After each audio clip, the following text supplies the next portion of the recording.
Hello, everyone, and welcome back to the channel. My name is Dr. Marisa Randazza. We are talking all things behavioral threat assessment, and I'm delighted to be joined today by Dr. Stephanie Leite, a longtime friend and dear colleague of mine. And we're going to be talking about behavioral threat assessment for involving persons with autism. And I want to sort of start right there, Stephanie. First, am I using the right term? Persons with autism, autistic persons. What do you like to do? How do we talk about this? There's a little bit of a split in the community. I spend a lot of time on autistic boards and talking with friends and professionals who are autistic. And I choose to say autistic person. We like to use person first language because it honors the person. But at the same time, autism has become this thing where a lot of autistic people say, this is what makes me really cool and interesting. And so I don't want to be a person who carries a diagnosis of autism. I want to be an autistic person because that's what makes me special and amazing. So that's what I go with. I love that. That's like the power of a label. It's not a diminishing label. It's a powerful label. How did you even start to specialize? First of all, let me back up that you are, for me, the person I go to all the time whenever I have a case where I think there may even be someone with autism who autistic person. There's some maybe we think an evaluation would be helpful. You're the person I talk to all the time. This is your specialty. This is the work you do so immensely well. How did you get into threat assessment with this particular group? It's a good question. And it's one of those hindsight is 2020 kinds of answers. Like when I look back over my life, it's cohesive. But if you asked 30 years ago, Stephanie, which direction my life would go, I would have absolutely no idea. I did my first internship with autistic people in 1990, I think, Wow. or 89 when I was in college. And I kept on touching the autistic world. I had various jobs working with autistic people. Before I went back to do my doctorate, I worked in the field of child protection and I had a bunch of autistic clients. And then after getting my degree, I just seemed, I did a postdoc at the Institute of Living in a place that really specialized in working with autistic individuals. And interestingly, that was at the time that that big Lancet article came out, which made that false connection between autism and vaccines. Oh, And interesting. so I Okay. was neck deep working in an autistic facility at the time that that worked out happened. And I just had to uh, learn what all the science was at that time. So I feel like autism has been a really steady and consistent thread through my work. And it's something that I really, really enjoy. So I have sought out cases with autistic folks and I've sought out good supervision. And when I discovered threat assessment about 15 years ago, I was like, what is my space in this world? Mm. Right? We've got the amazing Marisas and the amazing other people in this world who have done such extraordinary research and given so much to the field. What's my special sauce? Like, what do I have? And I thought, well, gosh, I know a lot about autism and it seems to be really confusing to other people. And it's a really comfortable place for me. So, how can I share my knowledge in a way which is helpful and useful to other people? And it turns out to be really helpful and useful. So I'm delighted you are doing the work you're doing because you have helped to explain autism to me, helped to explain to people that we've worked with in cases that we've handled what it is and what it isn't. And I think not only is there misunderstanding, but there's also a lot of fear. I feel like we get threat cases that come to us in situations that we've helped our clients manage where there's so much misunderstanding, but it's driving real fear of like, what is this person going to do? Is this person going to do anything violent? So talk to me, first of all, is there a case that you like to talk about to kind of explain what this looks like with autistic persons? Sure. I always have a ton of recent cases. So that I have changed details of this case just so that the listeners know that this is an slightly Amalgamated?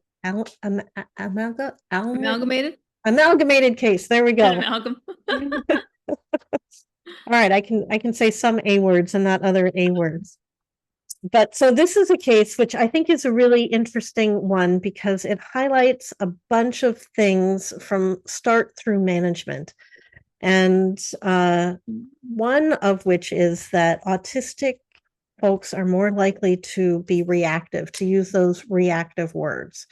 And I think that it's because they don't, first of all, it's easy, right? It's a really primitive, simple response. If you're in a situation that's really difficult to say, get me out of math class or I'm going to kill everyone.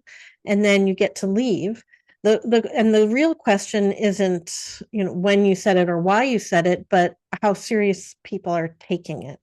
Mm, So it can be really hard for school staff who work with autistic people who are really reactively violent because it's dangerous and people can end up in the hospital. So when you have students who are physically reactive and physically scary, it's worrisome, and you might be pre-worried about that person. So this was someone who was definitely reactive. He would react by throwing things and slamming things, and he would elope from school, which is my favorite school-based word because no one else uses it. It's only a school thing. He right. would elope sometimes, so they had to have a one-on-one following him around, which he thought made him look Mm, weird because he didn't want to look weird. So he hated that. He hated school. He didn't understand what was going on in his classes. So he was really stressed out. And then what happened was it was soccer tryout times. And he was a freshman and he had spent all summer practicing soccer. And he thought he was Pele. And his parents did him probably a disservice by saying, you are Pele. You are like the best at soccer that anyone has ever been. So he went to because he liked it and they wanted to support him, and he was reactively violent with them too, right? So when mm, they found something that he liked doing, they wanted to support it. They got him a local boy to help him practice. He all different kinds of stuff. They were trying. And he goes to school, he fails, he does not make the freshman soccer team. So he calls the coach, or he doesn't call him, he emails the coach and says, Coach, you have to put me on the soccer team or I'm going to kill myself. mm, Coach doesn't respond. And then emails the coach the next day, always at like 2 a.m. Coach, you have to let me on the soccer team or I'm going to kill you. Again, the coach doesn't respond. Third email is, Coach, you have to let me on the soccer team or I'm going to kill you and your family. And by the way, your wife works at this cafe and your children are at this elementary school. mm. So, bam, now we have the threat assessment team initiated. And we had a situation where everyone was already worried about him because of some of his reactive violence, which wasn't super serious, but it was definitely a thorn in everyone's side. Mm. Um, he was difficult to manage because he was always running around, and now he's threatening the coach, who's a big person on campus, right? You don't go ahead and threaten the coach. And the coach was actually worried because of the language that he decided to use. And ultimately, when we did our threat assessment and we worked through the Secret Service questions, we determined that he really wasn't at risk of targeted violence. He wasn't really even at risk of violence against self. He was someone who was swimming in a pool of stuff that was too hard for him. He was trying to be on a team that was going to be too hard for him. He was in classes that were too hard for him. He was Wow. setting his social desires at a level which were not going to happen for him. So he didn't have realistic expectations. So then when we put the management plan in place, we were able to address all of those things. And we got to be really creative. So my favorite part, not only did he get better classes, he had more resource classes and more support, all of those obvious kind of school things. We got him Mhm. involved with an occupational therapist, which is my favorite. But we had him work with the littles. So in this school, Oh, like the elementary school is across from the yeah. high school, like all the schools were in the same area. So when it was sports time for the littles, he went across the street and he was the coach's assistant. And they thought he was Nice. Pele and Michael Jordan and all the best of everything. Like they thought that he was the most amazing, all of it. And he was Nice. getting all of a sudden all the positive regard that he so craved.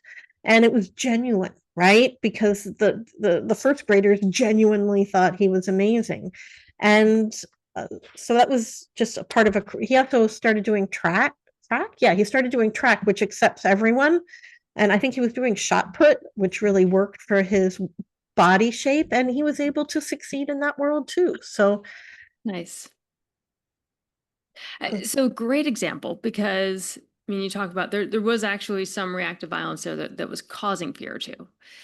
But I love the creativity and the what do you do about it? The threat management piece, the the intervention piece.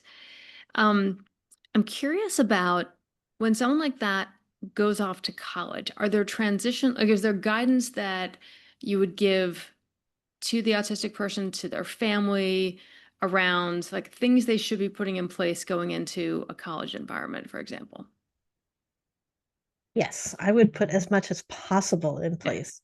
So, college admissions and student life people are really on top of this, especially at good schools. Mm-hmm. Want to meet the parents ahead of time, and they want to meet any support people that are in place for that student ahead of time so they can get as much as possible or let the parents know the boundaries of what they can do. So that would be my advice, is to work with student life and figure out what you can get sorted ahead of time and how you can give the student the most successful experience that they possibly can. Again, I love OTs. And more Occupational therapist. universities are, yeah, they're putting occupational therapists in place for the autistic students, because learning how to manage your social calendar and your work calendar and making sure you bathe and eat and all of these basic life skills, that's where a lot of autistic students are going to bottom out. And if you can manage all of that, then that can be success. So I hadn't heard that this was done through occupational therapy, and partly it's my ignorance about like everything that occupational therapists can provide. I think I had historically thought of it more that oftentimes intervention for autistic persons is sort of what we call social skills training or life skills training. But it sounds like this is exactly what occupational therapists can do, and it really is kind of the managing aspects of life. Is that accurate?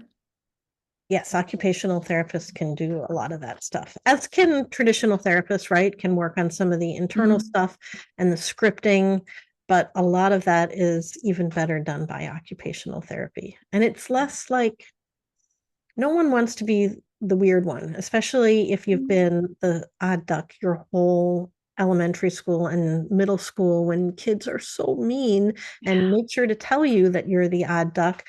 You finally make it to college, you just want to fly. So Yeah. occupational therapist sounds a little less um, invasive than a traditional therapist. It's interesting. There are a couple of cases that I've worked with you and some with other colleagues involving autistic persons, and I think that it's the creativity about what you can do about it that I feel like is so heartening. There's so much you can do that may be about building their skills and also about minimizing other people's fear. But there's one I can think of that it was interesting that we were dealing with a high school case, a young man who incredibly high performer academically, like acing all of his classes, socially, just very kind of quiet. He wasn't a loner, but just shy and withdrawn. I'm an introvert, totally respect that. Not involved in much, and was involved in some sort of clubs and sports, but not much. But was engaging in behavior that was creating some fear, and then kind of the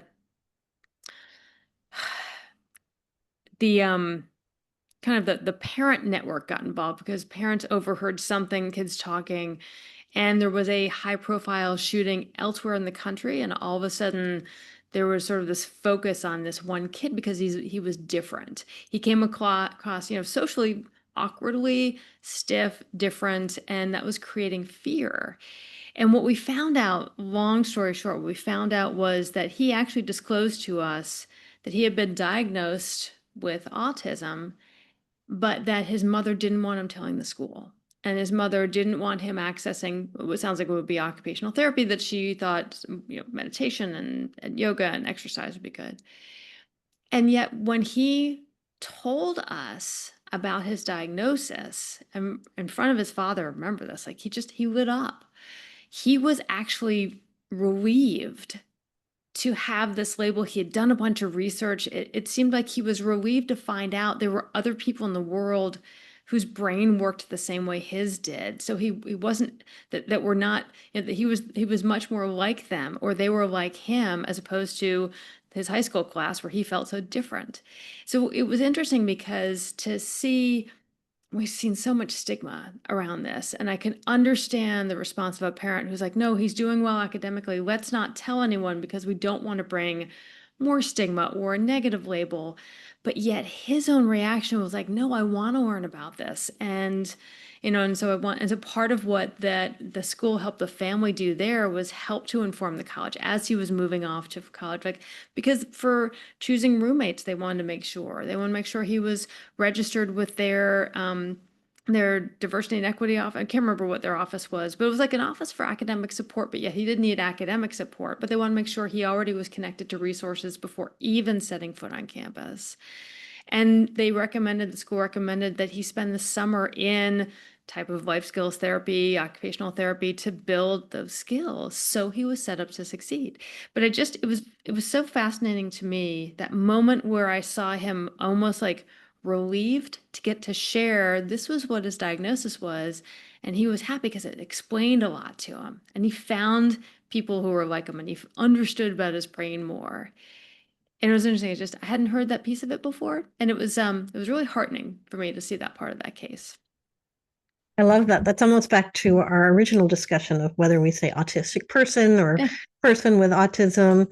And I wonder if, so back in the day, because we're both psychologists, back in the day, we were told group therapy is the world's best thing for teenagers, because when you're around other teenagers, you realize you're not the only one, right? And you're not the only one who feels depressed or who had a bad breakup. I mean, Mhm. that's the brilliant thing about group therapy, period, right? And now we live in this world where people live in such an isolated way, but we can use some of our online resources to do the exact same thing. So now I send people to Oh, Autistic Instagram. Like people just like really? this kid, I'd be like, go check out. I actually just did this yesterday. Someone was talking about burnout. I'm like, have you seen any of the cool videos on burnout on Autistic Instagram? And they're like, no. I'm like, go check it out. Just type in autistic burnout to Instagram and see what pops up, because there are all these autistic influencers, if that's the right word, Yeah. who are doing explainer videos. Of course, because they're autistic, they're really long, but so they're not like 2 minute explainers, they're like 20-minute explainers, but they explain what it's like from their perspective to go through Oh, things. And it just echoes with people and it normalizes it. So it's not just this one person who I can't seem to get a grasp on. It's this whole population and all these folks out there who are amazing and articulate and doing well and being their own selves. It's a new world, and I think it's a pretty cool new world. yeah. So I've heard about other cool stuff like social interaction simulators, with like Oculus or VR, just kind of like to create immersive experiences where you could practice asking someone out, practice, introducing yourself to someone, practice reading emotional reactions and nonverbals. I thought, like, what a crazy and wonderful use of technology. I love that. I've been reading about that. I haven't actually tried it because I don't have one, but it would be fun. Maybe I would get some skills too. I'm not an accountant, but I would count it as a business expense if I were you. Yes. Are there other resources like that? Like I feel like there's probably stuff out there that I've never heard of. I mean, Autistic Instagram, I love, and I'm going to check it out as soon as we're done. There are a lot of resources out there, which is sort of a nice thing. It can be overwhelming too to tease apart what's good and what's not good. Mhm. But a lot of universities have autistic specific help centers and resources.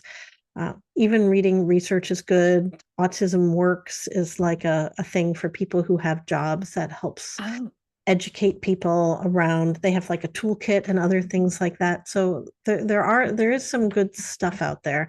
But the challenge, I think, is that every autistic person is going to be a little bit different. So you have to find the right resources for that right person.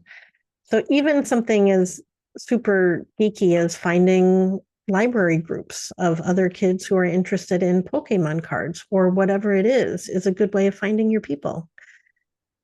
Like just like with if we're working with a threatener who might have an emerging psychosis, I would hook them up with NAMI. Finding your people is so important. And it doesn't, yes, I love therapy groups, but it doesn't have to be therapeutic. It could be, I know someone who like maybe wouldn't choose this for a threatener, but he's getting really great axe wielding skills at the Renaissance Fair, and he found his people. Yeah, excellent. So I years ago, sort of before, I don't know if it was before social media, but certainly before TikTok and Instagram and stuff. So I think back in like the MySpace and early Facebook days, we were working with a college and their director of disability services. So it was under disability services where they would have students register whether they needed accommodations or not. They wanted all students with disabilities, mental and physical, to be able to and emotional to register with the office so that they were aware of them and could work with them in case they did need accommodations. But the director of that office started to hand out her business card to all of the students who had psychological, mental health, emotional disabilities, and physical disabilities, but basically kind of said if you were stopped by the police, campus police or local police, policeman stops you, an officer stops you, hand them this card. And so she had like her mobile number on there and stuff, and just said basically, in if you are law enforcement, you stop this individual, please call me. And so she was able to kind of be a translator or an explainer. And it came about because she had had a situation where there was a young man on campus, just moved in, freshman on campus, and campus police got a call about him because he was chasing young female students around like the central quad or fountain or something like that. Um, and when they talked with the student, they actually came upon him and found him. He was like physically running after these female students who were like running faster to get away from him. And he happened to be registered with her office. And so when she sort of got in the mix, what she learned was that his dad had given him some really helpful advice, like, son, when you get to college, if you want to meet girls, go to a place where girls are and try to talk to them. And he followed these directions to a T. He went to like the central place, quad, fountain, whatever, would see a young woman and would follow her and try to talk to her. And as she tried to get away from him, he would pursue her faster and faster and would do this with all these young women. So he was doing exactly what his dad suggested he did. And were it not for this director of this disability services office, sort of acting as the go-between, he could have found him, could have ended up being arrested, barred from campus, all of this. So, she would basically say, hey, take my card, carry it with you. If you were ever stopped by law enforcement, hand them the card and ask them to give me a call. And so low tech way, and from much earlier in the day, but the same great kind of translator role, helping to explain what this behavior is that law enforcement may be seeing.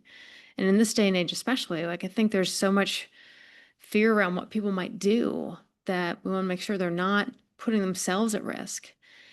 And and have that kind of go-between translator moment to help explain who is this that you've just stopped because there's behavior that is concerning and what could the behavior mean. I love that. I love the whole idea of a translator Yeah, because a translator could be anyone, right? It could be yeah. her, it could be a roommate who has an autistic brother, or it could be anybody.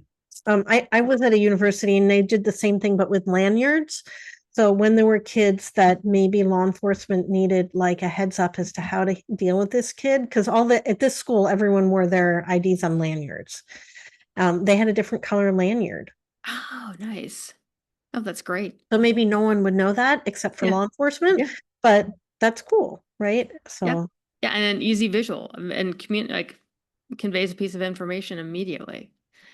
but this also Um, gets at one of my favorite psych words. yeah. I try not to use psych words too much, but it's called counterfeit deviance. Do you know this word? It comes out of the sexual offender world, and basically sometimes people look deviant and they're not. It's counterfeit. It's fake. So like your guy who was chasing girls around the fountain, he wasn't like a terrible evil stalker who wanted to chase them down and do terrible things with them. He was trying to do what his dad told him to, and he was Exactly. following the instructions very Exactly. poorly and needed new Right. instructions. But he wasn't actually deviant. It just sort of looked like it, right? And I think that's what we run into sometimes with the autistic kids, where they're doing stuff that just feels off Yeah. or weird or different. And there's some part of our brain that says anything that's out group has to be scary. And this person feels out group because they're not reacting the way I would react. So they scare me. Yeah. Or they're engaging in behavior that now to me, I don't know what I'm looking at. And Right, therefore I'm fearful. Yeah. right. Tell me quickly, not quickly, but is there any link between a diagnosis of autism and increased risk of engaging in violent behavior? Is there a positive correlation there? Is there anything causal that you know of?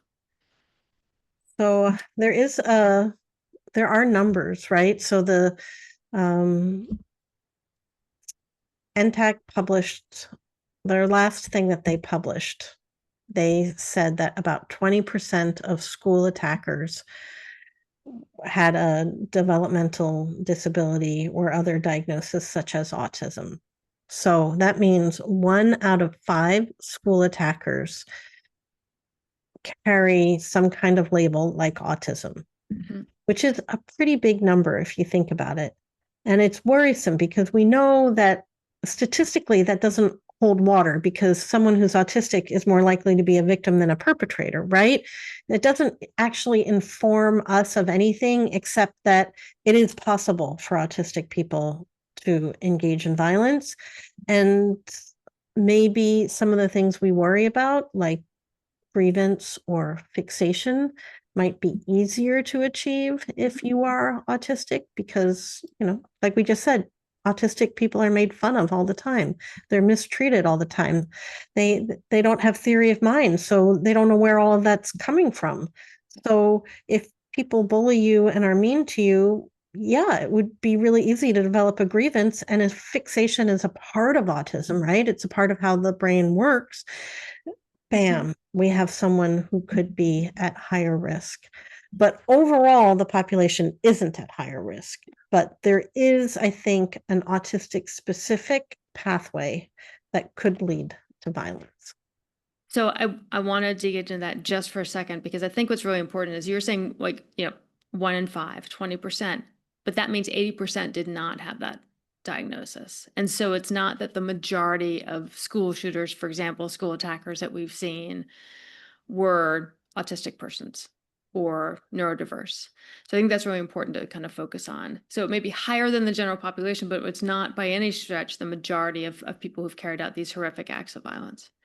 But I think there is probably, as you're suggesting, some variable in the middle, some like moderating variable, if I'm using my statistical terms correctly, where you may have a something about someone's diagnosis, sort of static characteristics, whatever, that may put them in a position to be more at risk for bullying. We know that from data for decades that about 2/3, it's over 50%. It's around 2/3 of school attackers, for example, had experienced significant bullying. They themselves felt significantly, not just sort of occasionally teased, significantly picked on, tormented, and that prompted them to consider, well, how do I stop this behavior? And for someone that, well, the only option I have is to show up with a weapon or to actually fire a weapon. I mean, we've seen these cases play out in the details of this. And so there may well be, I think there likely is, like something that kind of almost puts these kids maybe at risk for being bullied or teased or treated differently. And that for some of them, that could then become a focal point where they felt like they wanted the teasing to stop, wanting the torment to stop, and they looked to violence as a way to achieve that. But I think it's so important because at least what we focus on in behavioral threat assessment time and time again, in the individual cases that we work and in the training that we provide and the consultation that we provide, is that the focus is on behavior and what's explaining behavior, what's driving that behavior. Why might someone get on this pathway to violence that we talk about all the time? What might get them on the pathway to violence and what might get them off the pathway to violence? And what you were just saying a moment ago is that there may be a more specific pathway to violence that we see among autistic persons who end up carrying out these acts of violence. And so I'd love to see research dig into that. I don't know if you're aware of any, but I'd love to see some of that really kind of, explained in more detail for practitioners.